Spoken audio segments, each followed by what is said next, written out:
الله الرحمن الرحيم، والصلاة والسلام على أشرف الأنبياء والمرسلين. كما عودتكم منتجع مدينة العيون نقدم لكم الجديد، وهذا الآن نقدم لكم مباراة استعدادات فريق الجزيرة للمباراة النهائية دورة من يحكم، ونتقابل مع قائد الفريق الأستاذ خالد العطوي. أولا يا أستاذ خالد العطوي، استعداداتكم للمباراة النهائية مع الفريق.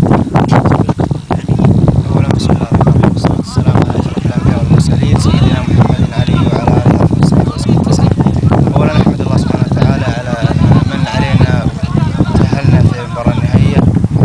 حقيقة أنا تكلمت من أول وقلت إن أنا غير راضي صراحة على مستوى الفريق، لكن الحمد لله الناس ما تفكر إلا بالنتائج، لكن أنا كمسؤول مثلا عن الفريق وماسك تمارين الفريق غير راضي قياسا بالعمل اللي احنا قاعدين نقوم فيه، لكن ان شاء الله القادم افضل. بالنسبه لاستعداد المباراه اكيد نهائي، يعني انت وصلت النهايه ما تقدر تفرط في البطوله بسهوله، وراح نقدم كل ما نملك ان شاء الله في سبيل تحقيق البطوله.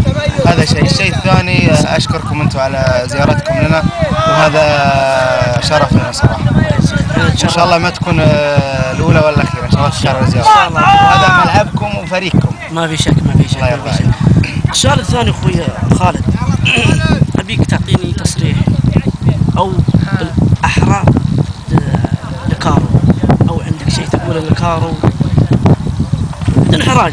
لا ما اقول شيء لكارو. انتم ما تعرفون العلاقه اللي بيني وبين كارو صديق واخ، وعلى فكره احنا جبنا بطوله للنصر مع بعض، انا كمدرب وهو كلاعب. أنا بغض النظر عن هذه وعن هذا، أنا أقول كلنا ما دامنا من اليوم كلنا أكيد إخوان وحبايب. جزاك الله خير. بس الآن في الملعب أنا قلت لك أنا أقدم اللي أنا أستطيع أساس أكسب البطولة، يعني ما راح أفرط في البطولة بسهولة. أنت ما عندك تصريح لكارو؟ أبدا. نهائيا مثل ما صرح. إذا فازوا أنا أول مهني، وإذا فزنا أكيد هم أول مهني. هذا اللي أنا. جزاك الله خير. الله يرضى عليك. شاكر لكم.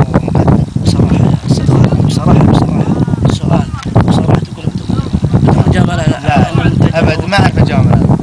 ايش رايك انت؟ شوف كل عمل فيه سلبيات ايجابيه، ولا ما يكون عمل. صحيح بصراحه يعني انت كاول تنظيم ولكل مجتهد نصيب، ما دامك اجتهدت فاحنا نقول لك شكرا. وبالعكس يعني كون ان انت سويتوا بطوله وقربتوا الناس للنادي، والنادي برضه فتح ابوابه، ومشكور الاستاذ احمد القناص، ومشكورين انت ووليد على انكم سويتوا تلاحم وترابط بين ابناء البلد وبين نادي العيون اللي كان مفتقد، واحنا كنا نطالب فيه الشيء هذا من زمان. لكن الحمد لله ان شاء الله يتواصل هذا ويكون مستفيد الاول والاخير النادي. انا بس عندي سلبيه واحده بسيطه بس، يعني كنا ودنا تكون البطوله لابناء العيون بس على اساس يستفيد النادي. يعني هذا اللي كان ودنا نطلع فيه. يعني تقبل وجهتك يا استاذ خالد، بس هل تنصحنا نسير على هذا الموضوع؟ الافضل يعني تشوف انت الايجابيات تعززها والسلبيات تتلافاها، والمفترض البطوله ما تتوقف، يعني المفترض سنويا تتوقف، بس تختارون التوقيت المناسب ان شاء الله باذن الله. نحن اخذنا الان وانتم ادرى واخبر باللي عملتوه واللي مفترض تفعلوه. نعم هذه خبره لنا. اكيد. جزاك الله خير. واحنا معاك نعين ونعاون. جزاك الله خير. هذا والله العظيم احنا عارفينها من قبل، يعني عشان عارفينها من قبل فريق الجزيره وكان بالعيون لما يقدم للنادي العيون بعد. الله يعطيك العافيه. واخيرا نشكرك فريق الجزيره، وان شاء الله تكونوا انت والعميد احسن صوره باذن الله. هذا الهدف. سمعه هذا الهدف. مدينتنا مدينه العيون، وان شاء الله باذن الله الجزيره والعميد والفرق الاخرى تخدم الفرق. يخسر نتيجه لكن ما يخسر احترام الناس له وتقدير الناس له، وهذا اهم حاجه. هذا المكسب الحقيقي. بيض الله وجهك يا استاذ خالد، الله يقصرك ويعطيك العافيه والتوفيق، واسفين على ازعاج تقسيمه، بالتوفيق ان شاء الله.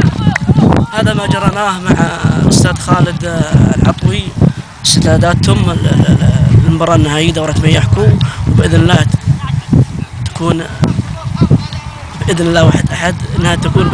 واشكر الاستاذ عبد العزيز واشكر الاستاذ عبد المجيد على هذه المقابلات، وان شاء الله تكون باذن الله 1-1 باذن الله في كل سنه هذه الدوره، واحنا سعيدين متشرفين فريق الجزيره والعميد. والسلام عليكم ورحمه الله.